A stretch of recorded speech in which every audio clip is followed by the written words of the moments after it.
Olá, estudantes! Sejam mais uma vez bem-vindos ao Se Liga na Educação. Eu sou a Débora, professora de Química, e hoje nós vamos trabalhar um pouquinho como funciona as pilhas e as baterias. Nós vamos entender como que é o funcionamento delas. Bom, então, dentro do nosso tema, da nossa aula, o que nós vimos? Nós vimos no primeiro momento sobre o NOx e as reações de oxirredução, e nesse segundo momento nós vamos trabalhar agora o funcionamento da pilha, tendo aí algumas características históricas, ok? Bom, os objetivos da aula de hoje serão identificar as espécies químicas resultantes dessas alterações de carga, compreender o princípio básico do funcionamento de uma pilha eletroquímica e conhecer os constituintes básicos da pilha e das baterias. Mas antes, eu gostaria de falar um pouquinho com você sobre como o nosso cérebro aprende. É muito importante, principalmente nesse momento, onde já temos um longo tempo de período de estudo remoto, precisamos entender um pouquinho mais de como o nosso cérebro absorve alguns conteúdos. E aqui vai algumas dicas para vocês. Bom, primeiro, fale sobre o assunto. O nosso cérebro ele tem a tendência de colocar algo como relativo ou não relativo, importante ou não importante, se por acaso você trabalhar e falar sobre esse assunto de forma constante. Outra coisa é associar isso a um conteúdo. Então, toda vez que você associa o conteúdo a algo da sua vida, a algo do seu cotidiano, é mais fácil o seu cérebro assimilar isso, ok? Outra coisa importante, assistir uma aula ou presenciar uma aula uma única vez não quer dizer que você estudou aquele conteúdo. Na verdade, você precisa realmente estudar. Por quê? O nosso cérebro não é uma caixinha onde nós depositamos um conhecimento. Na verdade, ele precisa rever aquilo ali várias e várias vezes. Então, uma outra dica que eu dou é fazer o uso de recursos de audiovisual. Então, rever a aula, ver um outro vídeo, ver um mapa mental, ver algum recurso só visual ou audiovisual. Isso ajuda o nosso cérebro a assimilar melhor aquele conteúdo e, de certa forma, facilita a nossa compreensão e entendimento, ok? Agora vamos direto para a nossa aula. Bom, nós estamos falando sobre pilhas e baterias. Mas, na verdade, como que historicamente isso começou? Primeiro, teve início lá na Grécia Antiga com Tales de Mileto, quando ele fez aquele experimento friccionando uma pedra de âmbar num tecido de seda. O que ele observou? Que ao friccionar aqueles elementos era possível depois atrair palha, por exemplo. E então cunhou-se o termo de elétron, elétrico ou eletricidade. Muitos anos depois, lá mais ou menos pelo século XVIII, um cientista, na verdade um médico, que era professor da universidade, presenciou um fenômeno que depois transformou isso num experimento. O que ele presenciou? Uma rã dissecada, quando encostava sobre ela um bisturi metálico, ele observava que as pernas da rã mexiam. Mas como se a rã estava morta? Então, quem era esse cara? Luigi Galvani. Ele era um professor, um médico, professor da universidade, que começou a trabalhar com esse experimento, tentando descobrir qual que era o fenômeno, o que estava por trás daquele acontecimento. Esse trabalho rendeu a ele 10 anos de pesquisa e ainda publicou o resultado dessa pesquisa, que teve uma difusão muito grande ali na Europa. E, na mesma época, existia ainda um físico chamado Alessandro Volta, que também teve uma participação importante sobre esse experimento. Bom, falando sobre o médico Luigi Galvani, ele trabalhava com a ideia de eletricidade animal. O que é isso? Eletricidade animal é quando ele acreditava que, quando um ser vivo morria, dentro dos seus músculos existia um tipo de armazenamento elétrico. Então, a eletricidade, que fazia com que movimentássemos, ficava retido ali no músculo. E quando colocava um determinado metal tocando o nervo e a perna da rã ou de qualquer outro ser vivo que estava morto, ele conseguia fechar um circuito. Então, por isso que existia ali aqueles movimentos, aqueles espasmos. E ele reproduziu esse experimento com cadáveres, no intuito justamente de tentar reproduzir e fazer com que houvesse uma nova vida ali dentro, ou seja, com que essa eletricidade residual, né, essa eletricidade animal, pudesse dar vida novamente àqueles corpos, ok? Bom, esse trabalho, como eu disse, ele foi publicado e outros cientistas, no caso o físico Alessandro Volta, reproduziu. Inicialmente, ele teve a mesma sensação de que realmente essa eletricidade estava contida, né, estava ali preservada nos músculos. No entanto, ao fazer mudanças nesse experimento, ele percebeu que, na verdade, poderia se tratar simplesmente dos metais. Ele era físico e ele já trabalhava com a eletricidade provinda dos metais. Então, ele começou a trocar ali os tipos de metais que tocavam os nervos da rã. E também começou a fazer conjuntos de metais, até que ele propôs um segundo experimento, no qual ele empilhava placas, né, discos de cobre com discos de zinco, e entre eles colocava um papelão ou um feltro molhado numa solução salina. E ao empilhar eles, conseguiu verificar então que existia ali uma eletricidade. Estava formada então a nossa primeira pilha. Então, tudo isso veio de uma observação feita por um cientista que, na verdade, trabalhava ali sobre esse conceito da eletricidade animal. E esse segundo cientista concordou com ele no primeiro momento. Posteriormente, fazendo ainda mais experimentos, mais observações, é que ele propôs uma segunda, uma resposta àquele fenômeno, que hoje é o que nós usamos, que é justamente a pilha. Bom, então olha só que interessante. Quando a rã estava ali dissecada, o que estava acontecendo? Estava acontecendo uma reação de oxirredução entre as soluções que eram usadas para dissecar e manter o corpo da rã, junto com o metal do bisturi ou os metais que eram colocados, né, encostando ali no nervo. Então, havia uma transferência de elétrons entre o metal e a substância que estava dentro da rã. E esse fluxo de elétrons em movimento é justamente essa corrente elétrica, a energia elétrica, que é um processo espontâneo que forma as pilhas hoje em dia. Olha que interessante, não é mesmo?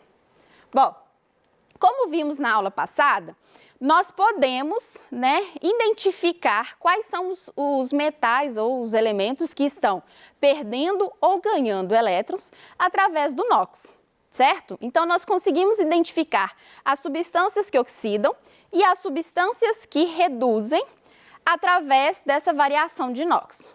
Na aula de hoje, nós vamos trabalhar as semi-reações, que é uma forma de representar exclusivamente o fenômeno de redução e o fenômeno de oxidação. Então, por exemplo, aqui na tela, nós temos que oxidar, lembrando que é aquele elemento que perde os elétrons, que doa os elétrons, e reduz aquele que ganha elétrons. Então, aqui eu tenho o zinco metálico sofrendo oxidação. Ele se torna o zinco 2+, liberando 2 elétrons. Enquanto que o magnésio 2+, ou seja, ele já é um cátion, ele recebe 2 elétrons para se transformar no magnésio metálico. E como seria se eu quisesse transformar isso numa equação global? Se eu quisesse colocar tudo isso numa única equação? Bom, então nós precisamos aqui somar as duas equações. Lembrando que, para que isso aconteça, eu preciso ter a mesma quantidade de elétron sendo doado e elétron sendo recebido. No caso, aqui eu já tenho tudo balanceado. Se não tivesse, o que eu deveria fazer? Multiplicar por um coeficiente toda a semi-reação para que na hora que eu fizesse essa soma, eu conseguisse cortar o número de elétrons, ok? E aqui eu tenho, então, a equação global.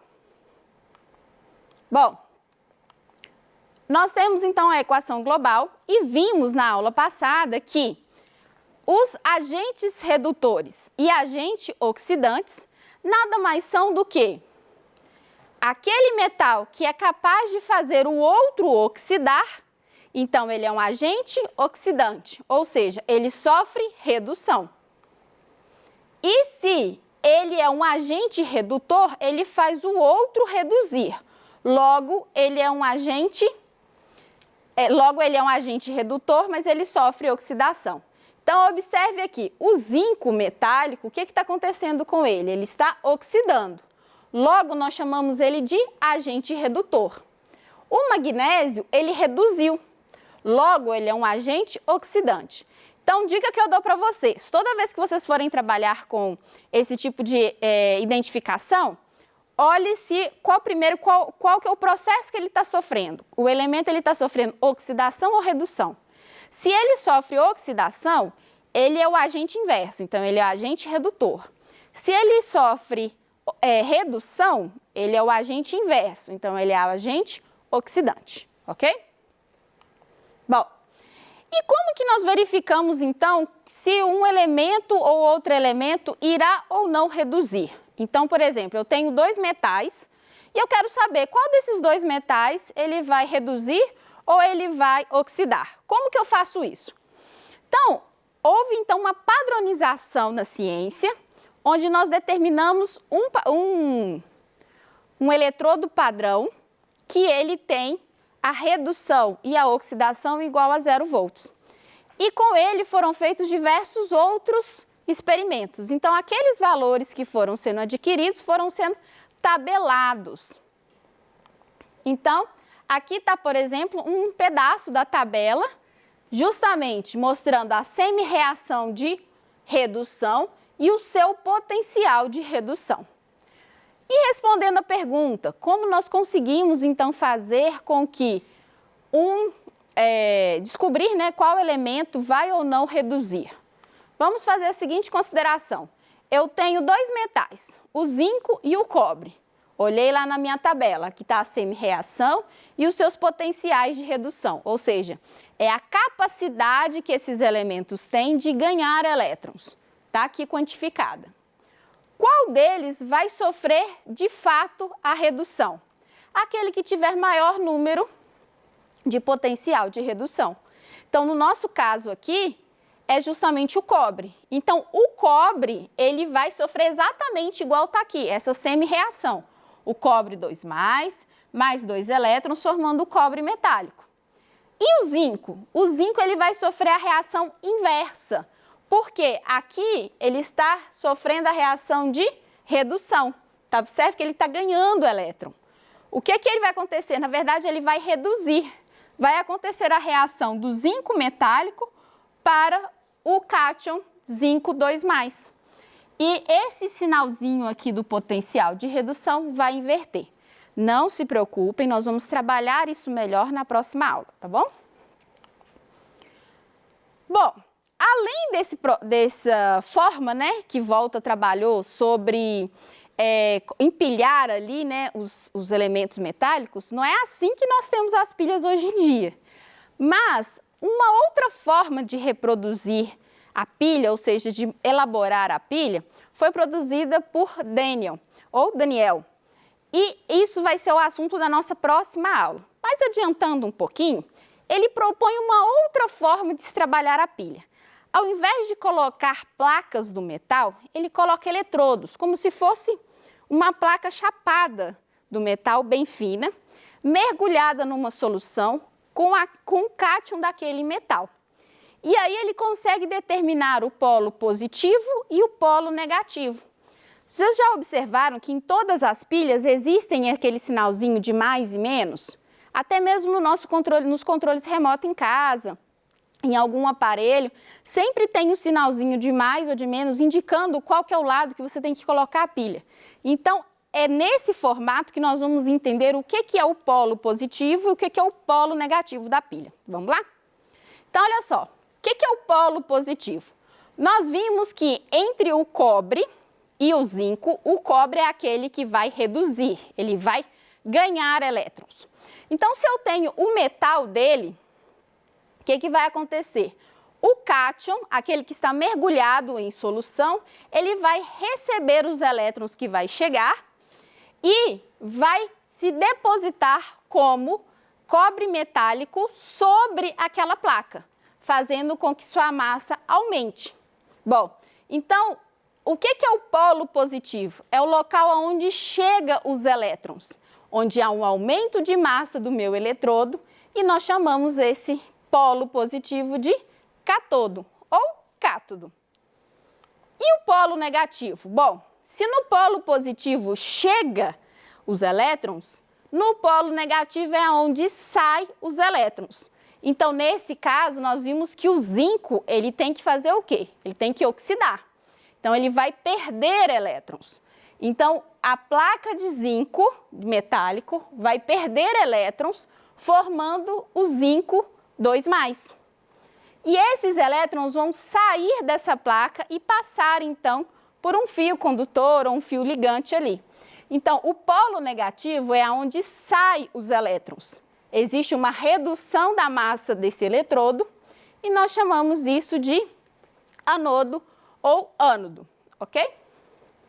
Bom, vamos tentar praticar um pouquinho para a gente facilitar o nosso entendimento a respeito? Então, essa é uma questão que está... Vamos colocar aqui branco. Que está na segunda semana, é a atividade 2. Ele te dá 2 semi-reações e pede para a gente escrever, ele te dá 2 dados aqui sobre o alumínio e o cobre, ele dá os seus valores e ele pede aqui para a gente escrever as semi-reações. Primeiro, a gente tem que determinar quem oxida e quem reduz. No caso, vamos olhar aqui, esses valores aqui são o potencial de redução. O cobre, ele tem o maior potencial de redução, logo ele vai reduzir. E o nosso alumínio? O alumínio, ele vai oxidar. Então, como seria escrever essa semi-reação? O cobre permanece do mesmo jeito. Cobre, 2+, recebe 2 elétrons e forma o cobre metálico. E o nosso alumínio, ele vai ser inverso. Então, o alumínio, ele vai oxidar, formando alumínio 3+, formando alumínio 3+, e liberando, 3 elétrons. Débora, preciso fazer a equação global? Não, o exercício pediu apenas para escrever as semi-reações. Então, a gente para por aqui, ok? Próxima questão.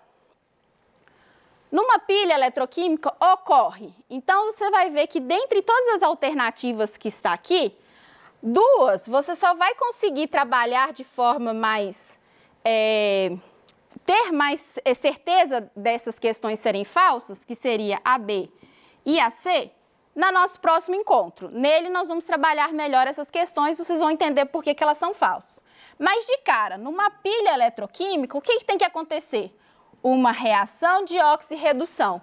Alguém tem que perder elétron e alguém tem que ganhar elétron. E isso nós chamamos de oxirredução. Então, a resposta certa aqui é a letra E, ok? Vamos para a última questão? Então, olha só. Nas pilhas eletroquímicas, obtém-se a corrente elétrica devido a uma reação de oxirredução. Podemos afirmar que aqui ele quer trabalhar a ideia do cátodo e os polos. Então, olha só, uma dica que eu dou para vocês. Pipocar. O que quer dizer isso, Débora? Na pilha, polo positivo, cátodo reduz.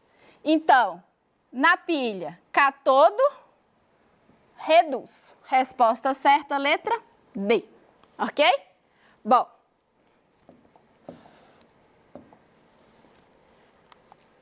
Então, o que nós conseguimos concluir na aula de hoje? Nós conseguimos ver como que funciona, né, uma pilha, pensando na questão histórica. Então, nós conseguimos ver ali quais são os polos positivos e polos negativos. E ainda conseguimos determinar o cátodo, né, o cátodo e a redução dentro dos polos, ok? Bom, No mais, eu quero agradecer a todos pela aula de hoje, deixar o meu grande abraço virtual e até mais!